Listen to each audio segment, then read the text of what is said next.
welcome to church with you. You can stand and praise with us. I praise because your house, your place. I praise because your house, your place. I praise because your house, your place.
What's going on, Church Online? Man, I'm so excited about today, and I'm so excited that you are here. Hey, if we haven't met yet, my name is Eric, and man, me and my wife get the privilege of leading church with you and being the pastors here. And man, we couldn't express how grateful we are that you would jump on Church Online with us. So hey, do me a favor right now, real quick, not gonna take a lot of time.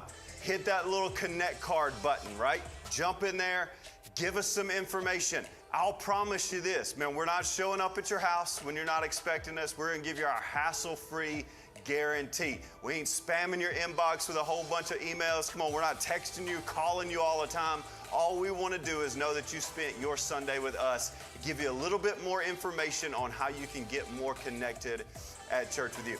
Hey, if you are a Church With Youer, man, we're going to jump into a time of giving. And can I tell you, man, your generosity is creating a space for life change to happen week in and week out. I'm telling you, we are in the 30s right now on the amount of people that have said yes to a relationship with Jesus in 2021, and that's because of your generosity. So right now, we're gonna do that. So take a second, click the button, click give, go online, do that, text the number, jump on the app, give that way. Man, we want you to be a part and know that you are an incredible impact on the lives of the people that are around you. Man, I can't wait for service today. Are you ready? Are you ready? Come on, raise your hand in the comments if you're ready. Raise your hand in the comments right now. Come on, this is you engaging right now in service. So lift your hand, come on, right now. Do the virtual hand that you are ready to jump in. I'm ready to jump in to today. I'm excited about this series that we're calling Known.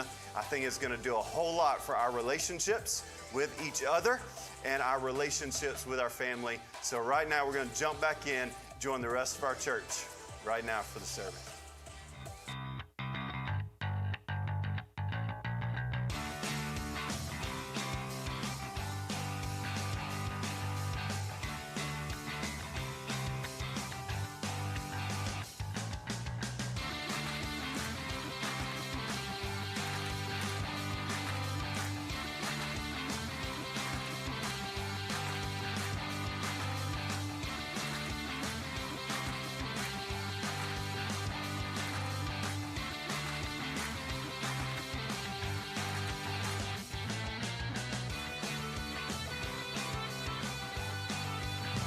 You guys stand and sing with us again.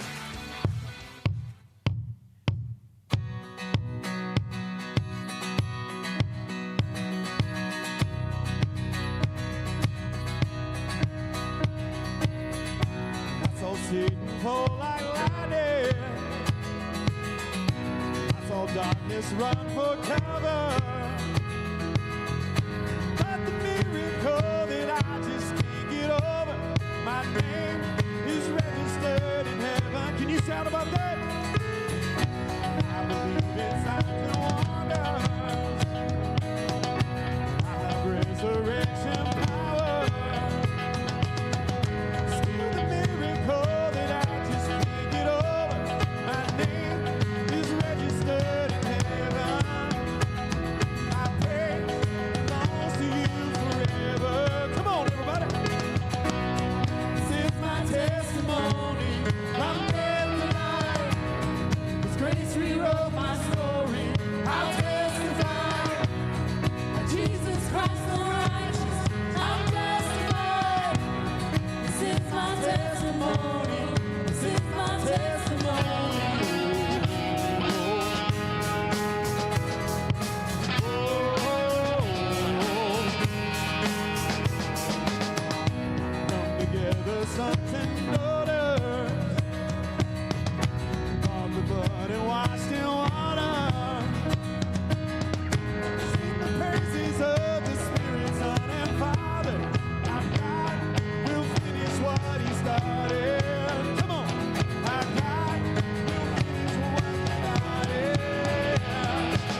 not dead, then God's not done with me. Sing this out loud if you believe that.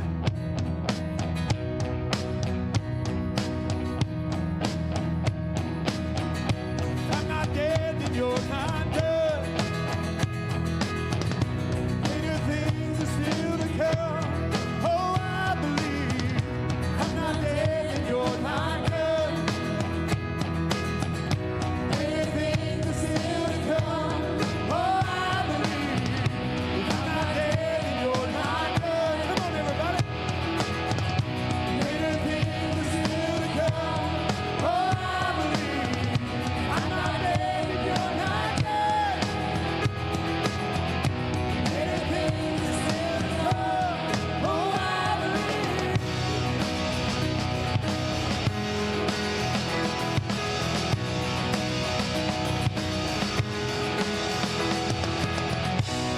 This is my testimony. I'm dead to life. His grace rewrote my story. I'll testify. By Jesus Christ the righteous, I'll testify. This is my testimony. This is my testimony. This is my testimony.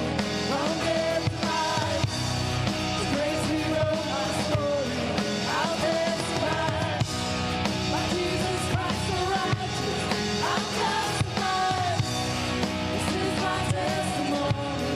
This is my testimony. This is my testimony. This is my testimony.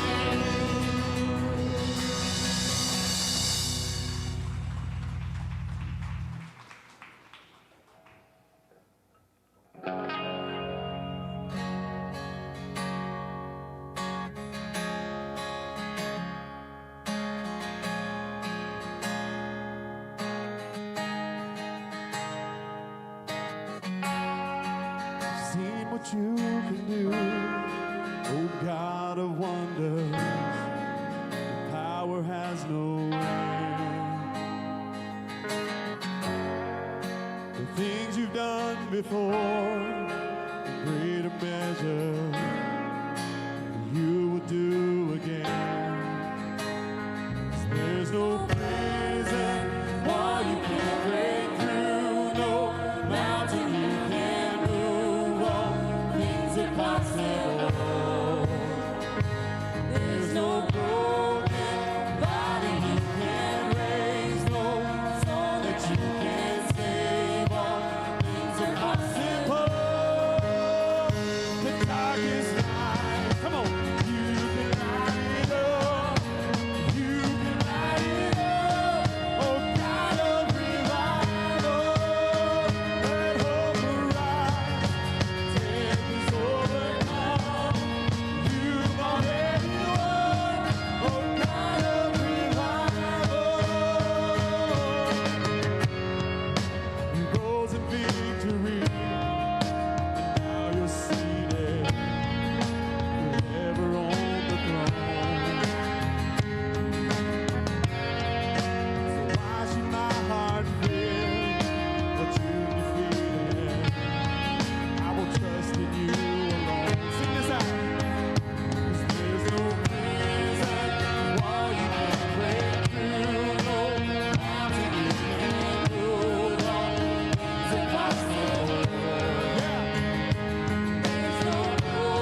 guys have a seat and check out church news.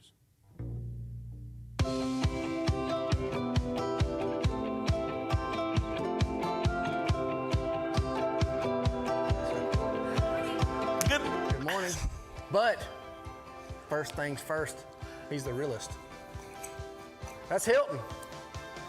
And this is none other than the famous Anthony Brown. That's Anthony. Anthony. Welcome. Happy Valentine's Day, everybody. Happy Valentine's Day. And share a moment. Share a moment. All right, so guys, listen, first things first, we won't be before you long. But tell them what's going on, what is it? February 19th. February 19th is Daddy Daughter Dance. Yeah. We call it Triple D. Triple D. Up in here doing the is. Tickets are live, written is out, okay? It's gonna be at the Enterprise campus. Tickets are available now. All right, guys, so that's on February 19th. Then on February 21st. Well, yeah, 21st. Let's go in order. Yeah, let's go in order. All right, we got the 19th, Daddy Daughter Dance. Order. February 21st is Child. Baby. Dedication. There you go. Or, baby. Child. Dedication. That's right. So that's going to be going on February 21st. So if you want to give your crumb snatchers back to the Lord, sign up to make sure you're able to do that. He's not going to keep them. You will have them back after You the will service. still have to continue to pay for them. You will and keep them alive. Okay? Yes. Because God paid the ultimate sacrifice, so we ain't doing none of that no more. Yes. We're living sacrifices. All right, so 19th, Daddy Daughter Dance. 21st, Baby Child Dedication. Then the 28th. Wait. Or the Child Baby Dedication. Okay, yeah. Then the 28th, February. We got Bam. Baptisms. Man, I've been waiting to come back to say bam, bam. Okay, all right. I'm baptism. Drew, maybe back. Are you gonna do the BB baptism? Yeah. All right, let's go. Triple B. Triple B, baby. Yeah. Backstreet Boys. No, that's BSB. February 28th, we got Bam. Bam. Baptisms. So if that's your next step to do baptism, sign up. Our Bam Bam baptisms are better than this previous halftime show we had for the Super Bowl. Okay. Yeah. All right, guys. Bye. That's all we got.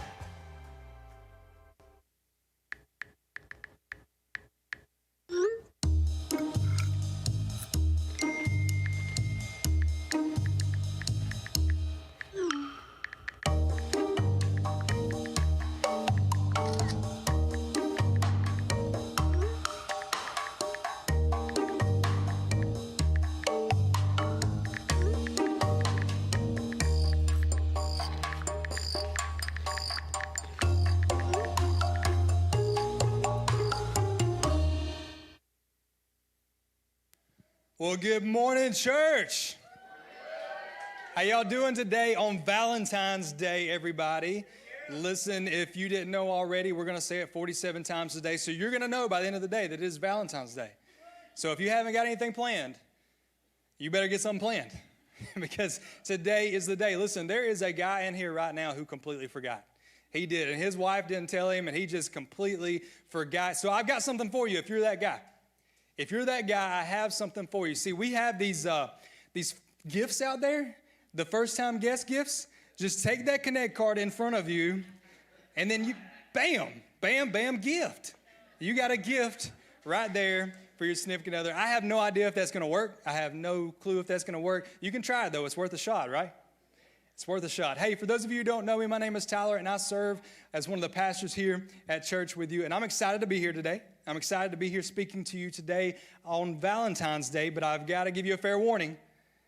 This is not a lovey-dovey marriage kind of message. You know what I mean? Like, this is not a Valentine's Day message. So if you came looking for that love message, my bad. I'm not bringing that today, but we are talking about relationships today. We're talking about relationships today because last week we kicked off a brand new series called Known. The series called Known, where we're diving into how do we have deeper, more fulfilling, longer-lasting relationships with people. So last week we kicked it off and we talked about technology. We talked about how technology has kind of ruined everything when it comes to relationships and connecting with people. Because we're more connected than ever before. However, we're also less connected than ever before with Instagram and Facebook and everything we have going on in our life. We might have 1,500 friends and 400 hearts on our photo and 400 likes, but in actuality, we only have about 4 true friends. So that's what we tackled last week, is how do we overcome that? How do we have actual face-to-face relationships? Because here's the deal. You and I, we were made for face-to-face relationships. We were. We were not made for a relationship that is behind a computer screen or is behind an iPhone. We were made for face-to-face. And we were made to be known and to know, hello. Listen, they're going to get it worked out. Y'all don't worry about this. We got it. That's better, yeah. Listen, we were made to be known and to know others, right? We were not made to not share our story. We were made for people to know our stories, but here's the deal. What ends up actually happening is we end up knowing the story that everybody puts out there. We end up knowing the story that everybody wants to share on social media. And everybody ends up knowing the story that we want them to see. So we actually don't give the real thing. And that's the question that I want to pose to you today is, what's your story? What's your story? Because we all have one. But the problem is we try to portray ourselves that we don't. We try to portray ourselves as this big, perfect family, and we've got the perfect life, and we go on the best vacations, and we do everything, and it's all incredible, and that's what everybody sees. But in actuality, that's not the truth. See, in actuality, that perfect family photo that you have only looks perfect because you got 14 Instagram filters on that thing. You know what I'm talking about. You get the he-fi and the lo-fi and the hi-fi. You got everything, Nashville, all the filters on that thing. You can tell I don't use Instagram. I have no idea about that. But you do. And then also, you went on that vacation. You did. It was a blast. You went on that vacation. Listen, you swam with the pigs, and it was incredible. But 3 years later, and you're still paying for that thing because you charged it. You swiped it on a credit card. But listen, everybody thought that you had a great time because that's the story that you portrayed on social media. And if we're honest with ourselves, that's us. We try to push this image out there, and we try to paint this perfect picture of our life, and we want to hide everything that we truly have in our life, and that's the real mess, the real story. See, we all have that problem. We all have that junk in our life, that little bit of dirt, that thing that we hide that we don't want anybody to see, that we don't dare put any of that online for the world to see. We all have that thing in our life, don't you? See, I want to ask real quick. So I need you guys to be completely honest with me, though, okay? Because you don't have to tell me what you've done. I don't want you to shout it out. That'd be weird. But show of hands, I need you to tell me if you have messed up in your life, if you have something in your life that you hide because you don't want people to know about it. Show of hands, how many people has something in there that they don't tell? I want you to look around the room. It's pretty much everybody. Pretty much everybody has something that they don't share. Not that we're still doing that thing, but we got that something that we don't talk about a whole lot. We might share it with a couple of people, but not everybody knows about it. Did you know that there are companies that exist that can erase that problem? Like not for real. Like this ain't like Men in Black, like the neuralizer, you know what I mean? Like, shoo! That's pretty good right there. Like the neuralizer, and they just forget everything. No, they don't have that ability. You can't do that. But there's a company out there. Let's say, for instance, that you got arrested. Had something go bad in your life, you got arrested, wrong place, wrong time, whatever the situation. But now you Google your name, and your name comes up next to what you did. And that's the first 5 pages of Google search result is your name and what you did. Now, what these companies do is these companies go in and they create stories around your life, create good stories about you. They tell about how you serve on the weekends at church. They tell about how you volunteer at all these places. They tell about the spelling bee you won back in 1998. And they write all of these articles about you so that they can create a picture of you and they can drown out all the bad. That way, that when you Google your name now, you have all the good stuff pop up first. All the good stuff, and that thing's still there. That bad thing's still on those pages, but it's way deep down so nobody can find it. And that sounds crazy. When I heard about that, it sounded kind of crazy. But to be honest, it's what we do in our real life anyway. It is. Because you just raised your hand. We all have this junk, this dirt, this mess in our life. But we all push it down so deep so that nobody can see us. But we do want to show all the good things about us. all the good things in our life, all the good things that we're doing. We want to show everything except for that one thing, that DUI we got, that one thing that happened, the 3 marriages, the fact that we've been married 3 times. We don't want to tell all of that. We want to hide all of that stuff. But I believe that if we want to grow in our relationships and we want to have longer lasting connections and relationships, then we got to share that stuff. We got to share our stories. We got to share those things. Anybody in here still friends with people from high school? You got them high school friends? That's quite a bit. Yeah. Do you know why you're still friends with those people? It's because they know all your junk. They know all your junk. And it is so easy to be friends with those people because you can be yourself around them. You can. You can go to them and they're not judging you. They're not doing anything against you. You're just hanging out. So why is it that those friends are so effortless, but new friends are not? And I got to believe it's because we have some shame that we're hiding. We're afraid that they're going to learn, these new people are going to learn the real us. They're going to figure out that we're not exactly how we seem to be online, that we're not exactly what we appear, and we got some junk too. Because listen, we're all jacked up people. I'm jacked up. Everybody here has a story and a problem. But if we want to build those longer lasting relationships, we got to start sharing stories, because I believe that stories provide a pathway to friendship. They provide a pathway to friendship. And I don't know anybody in the world who knew this better, who has walked this earth, than Jesus. Because Jesus, he told stories. He told parables. That's how he taught. If you read any of the Gospels, it's full of them. It's full of the stories that Jesus told. And he did it because he knew it's what connected people. Because they could connect with that. Because that's how they learned. They could understand that better. So that's how he taught. So what I want to do today is I want to take a look at one of the parables that he taught. And that parable is the story of the prodigal son. And it starts in Luke chapter 15. And heads up, we got a lot of some verses to read today. So hang tight. Jesus continued. Said, there was a man who had 2 sons. The younger son spoke to his father. He said, Father, give me my share of the family property. So the father divided his property between his 2 sons. Not long after that, the younger son packed up all he had. Then he left for a country far away. Can we pause real quick? Can I tell you, I ain't going to be that easy if I'm the father. That seemed pretty easy. No, I'm still alive. I ain't giving you nothing. This is still my money. It's called an inheritance. It's when I die. Because to me, when I hear that, I'm thinking, what you really mean is you wish I was dead. Because if I was dead, why can't you just go ahead and die and I can get my money and I can get out? You know what I'm saying? Like, that's what I really hear. That has nothing to do with the message today. It just irritates me. He's kind of a jerk. Anyways, let's keep going. Sorry. So there he wasted his money on wild living. He spent everything he had. Then the whole country ran low on food. So the son didn't have what he needed. He went to work for someone who lived in that country. That person sent the son to the fields to feed the pigs. The son wanted to fill his stomach with the food the pigs were eating, but no one gave him anything. Then he began to think clearly again.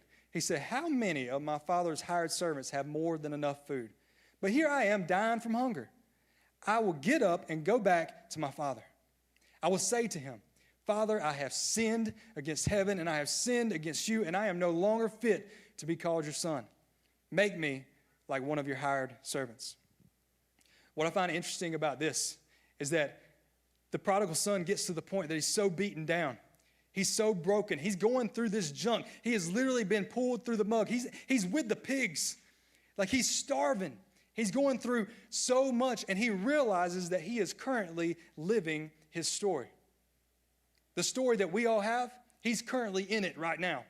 He's going through it right now. And I believe that there's people in this room that not only have a story in the past, but they're actually living through one right now. You got something that's been troubling you. Something that you've been going through. Something happened, and you're living in that right now. And I just want to pause for a moment and just to give you hope that is not the end of the story. What you're experiencing right now is not the end. This was not the end of the prodigal son's story. It was the beginning. Because this is the point in your life where you're so beaten down and you're so broken, and Jesus comes in and redeems everything. He comes in and he changes the course of your life. The point that you're like the prodigal son and saying, no, I can't do this on my own. I thought I could do this, but I can't. And that's when Jesus comes in and he's like, I told you so. This is the point where he comes in and he does that. We just have to own our story. We've got to own our story. realize that this is what's happening. Realize that what you have in your life right now is part of your story. You got to know that. Let's see what else he did. Go to the next verse. So he got up and he went to his father. While the son was still a long way off, his father saw him. He was filled with tender love for his son. He ran to him. He threw his arms around him and he kissed him. The son said to him, Father, I have sinned against heaven and against you. I am no longer fit to be called your son. But the father said to his servants, Quick, bring the best robe and put it on him. Put a ring on his finger and sandals on his feet. Bring the fattest calf and kill it. Let's have a feast and celebrate. This son of mine was dead, and now he is alive again. He was lost, and now he is found. So they began to celebrate. The older son was in the field. When he came near the house, he heard music and dancing. So he called one of the servants. He asked him, What was going on? Your brother has come home, the servant replied. Your father has killed the fattest calf. He has done this because your brother is back safe and sound. The older brother became angry. He refused to go in, so his father went out and begged him. But he answered his father, Look, all these years I've worked like a slave for you. I have always obeyed your orders. You never even gave me a young goat so I could celebrate with my friends. But this son of yours, he's wasted your money with some prostitutes. Now he comes home, and for him you kill the fattest calf. My son, the father said, you are always with me. Everything I have is yours. But we had to celebrate and be glad. This brother of yours was dead, and now he is alive again. He was lost, and now he is found. Listen, that's powerful stuff right there. Because I want you to think about it for a moment. How nervous and scared the son had to be. He didn't expect to be accepted back into his father's life. In fact, he told you. At the very beginning, he said, maybe, just maybe I can go in and be a servant. That way I could get fed. Just maybe I can go in. He's not going to accept me back into his family. I'm not going to be his son anymore, but at least I'll have some food. But that's not what happened, was it? See, when he started, I want you to picture this for a moment. When he started coming towards his father, and his father saw him in the distance, he didn't wait on him. He didn't even wait on him. He started sprinting towards him because he was so happy. He started sprinting towards him, and he got to him, and he gave him a big hug. And he said, my son, I'm so glad you were home because you were lost, but now you are found. You are back. And then the son interrupts him. He's like, but Dad, calm down just for a moment, because this inheritance that you left me, it's kind of gone. Like I spent everything. It's gone. I have nothing. So just chill out just for a moment. I don't care. Bring a robe. Put some sandals on his feet. Put a ring on him. I don't care. Like this is a party. Alexa, play some DMX because it is a party up in here right now. We are going to celebrate. We're going to celebrate. But see, he was scared at first because he didn't know how that was going to go down. He didn't know what people were going to think about him, how his dad was going to feel about him. And that's the same thing with us, is we don't want to share our story because we don't know how people are going to feel about us. We don't know how they're going to judge us, how they're going to treat us after that. We don't want to share that because we think that things are going to be different after the fact. But just like the prodigal son did, I believe you got to surrender your story. You got to surrender your story. You got to tell it. Tell it out there for those that need to hear to be able to hear. That way you can grow from this. That way you can move from this. And I tell you, when I first read this passage, I'd read it, and I read it through the lens of having to speak to you today. And when I read it, I thought of it just being the father and the son. Like the father and the son are the only two people that got to know about this. Yeah, he went off, he did some bad things, he came back, but all he really has to do is tell his father and his brother, right? That's the only people he's got to own up to, confess to. Which, shouldn't they be pretty forgiving? You would forgive your kids. I would forgive mine. That's a father's love. It would happen. You don't have to worry about it. But that's not exactly what happens. He had to surrender his story to more than just his father and his son. Take a look at this. It says, at the very end of that verse, it says, so they began to celebrate. So they began to celebrate. You know what they means? Everybody. That means everybody celebrated. That means that everybody knew his father's servants, everybody who worked there. Everybody knew about his junk, and he had to surrender his story for that to happen. You just got to surrender your story. But I realize there's a lot of shame that comes with that. There was a lot of shame that came with the prodigal son. There was a lot of shame with his story. He came walking back with his head held low because he was worried. He had his tail tucked under because he was worried about how everybody was going to react. But can I tell you something incredible happened when he shared it? When he was able to own his story and surrender his story, something amazing happened, because as soon as he did and his father embraced him, all of the shame just melted away. Everything. Because everybody knows now. And it's out in the open. I don't have to walk around saying, oh, did they know about that? I don't know if I can act this way around them because they might not know the real me. What if I act this way? He didn't have to do that. He didn't have to do that because now everybody knew. And now he's operating from a sense of strength instead of a sense of shame. A sense of strength and a sense of shame. And that's what I believe, that your story told is the power that turns shame into strength. Because whenever you tell your story, all of that shame is going to melt away. And now you have strength over what you did. You have strength over what's happened in your past. And you get to control the narrative. You get to control that. And that's how sharing your story can affect you. See, as of right now, you've got it bottled up inside. You've got it deep down in you, and you really don't want to share it because you're afraid of all of those things. You're afraid of what's going to happen when you do that. You're afraid of how people are going to think about you when you tell them about the DUI that you got, or the affair that you had, or the time that you were strung out for 5 years. You're afraid of all that. You don't want to tell people about that because of how they will feel about it. But as soon as you do, you've got so much power and so much strength over the situation, and it brings strength to you. But not only does it do that, but it brings strength to everybody else. See, I don't know if you know this, but there are people in this room right now who are struggling currently with the same thing that you struggled with. They've got the same problems, the same junk. You saw the hands come up. I don't think any of that, those hands were baby messes. Those were probably some big messes. And everybody has them. But that story that you're refusing to share could be the thing that saves them. It could be the thing that helps them move forward, because they're struggling with this right now. They're struggling. And you have the playbook. You have the playbook of how you defeated it. But you holding that story back is limiting their ability to be able to walk through it. But when you can come to somebody and you can say, listen, I realize that you're thinking about doing this. You're thinking about texting that person, going on a date with that person, but I've been there. You don't need to go down this path. Let me tell you my story. Let me tell you what happened to me. I see something in your life. I see the way you're acting. And I've been there because it's the way I was acting. And I just want to call it out in you.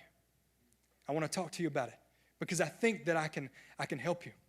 Because there was a time in my life when I struggled too. And these are the things that you can say to them. You can tell them your story. Everybody know the ball pit in the lobby? I know we talk about it a lot. So the ball pit is where if you invite somebody, you get to throw a ball in. So when you get to throw a ball in, that is simply an invite. That doesn't mean they came to church. That's just, I invited them, did my job, there you go. So when you do that, it's just an invite. But can I tell you that when you share your story and you make a connection with someone and you're able to tell someone, hey, I struggle with the same thing you struggle with, come to church with me. Because I did that, and that's how I got better. Come to church with me. Then not does it only turn into just a ball in the pit, but it turns into a person in a seat. And a person in the seat who can then experience Jesus just like you experienced him. Just like you did. They get to come in and have the same luxury of knowing a God who is forgiving. A God who loves us. And who wants to convict us to move forward. To be better, do better. That's what it's all about. And that's how you play a role. Listen, guys, your story is something that is unique to you. It is. It is something that you have to share because it is unique to you. Your struggle, your problems, everything is unique to you. And if I can talk to some people who are the Christians in the room, I realize we have some people in the room who are not necessarily followers of Christ. I need you to know that's okay. You can be here. We want you here. We actually created this space for you to be here. But I want to talk to people who are active followers of Christ right now. Your story is unique. This is the only thing that cannot be disputed with you. Because when you share your faith with somebody, you can tell them all about how God does this and God does that and tell them about the Bible and point them towards this. You need to come to church. They can dispute everything. They can find a reason. They'll Google it. I don't know. They'll find something to dispute everything, but they cannot dispute your story. They can't dispute and argue that. How I was living one way, and then I met Jesus, and I now live another way. Tell me how you can argue with that. When God can take a jacked up, messed up person like myself, do you realize where I was? And then I met Jesus, and now I'm the way I am now. That's the one thing that he can't take away, or nobody can take away from you. Nobody can take that away, and nobody can dispute that. That's your story. That's why you've got to share it. For you, but not only you, for everybody else. Because every single one of those balls that you throw in has a story attached to it. Yeah, I've been struggling with this. Yeah, I've been struggling with that. And they all have stories. So as the band comes up and every head bowed and every eye closed, I want to give you an opportunity for something today. I want to give you an opportunity to change your story. Because maybe up until this point, your story is not so good. You might be one of those that I was talking about where you're going through your story, your mess right now, and things are just not working out right. You could be like the prodigal son, where he realizes he's made a mess on his own, and he's got to own up to it and own his story. But can I tell you, just like the father of the prodigal son, our Father is the exact same way. He wants you to come back and he wants to celebrate with you. So if you've never made a decision to follow Christ today, I want to give you that opportunity. So every head bowed and every eye closed. Nobody's looking around. We're not going to call you out or ask you to do anything special. The only thing I'm going to ask you to do is in just a moment is raise your hand. Just to lift your hand up. Just saying, hey, yeah, that's me. I need that. I need to accept Jesus into my life. So if that's you, on the count of 3, we're going to do this. 1, 2, 3, lift them up. I see you. I see you. All right, you can put your hands down. I'm going to lead you in this prayer. Listen, there is absolutely nothing special about this prayer.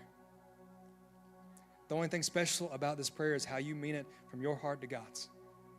Just say it right there under your breath. Say, Lord, I need you. Come into my life and forgive me. I've been trying to live this life all on my own. Come into it and save me. Create me. Make me brand new today, God. Take all the sin, all the shame, and wipe it away.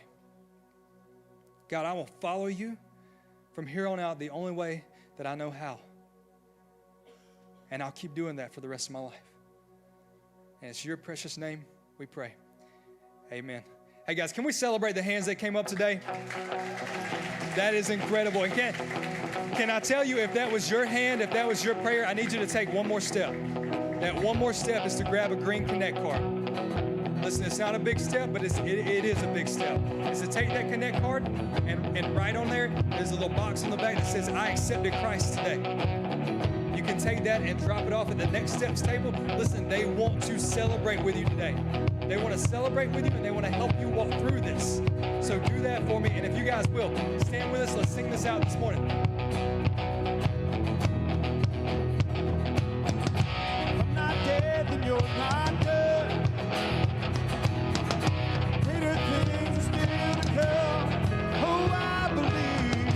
I'm not dead, then you're not dead. Greater things are still to come. Oh, I believe. I'm not dead, then you're not dead. Greater things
what an incredible service that was. I'm so excited that you joined us for today. Hey, let me remind you real quick, you have to engage. Come on, to be known, you have to engage, and we want you to do just that, and the best way to do it is online connect groups. So no matter where you're watching from, different country, different state, right down the road, because of COVID, listen, we want you engaged in groups. So right now, there'll be a link thrown up with groups. Click on that link, jump in one. We want you to be known as you continue to know the people that are around you. Man, we can't wait to have you back next week. Man, I'm excited about what God's doing. Have a great week. We'll see you back next Sunday.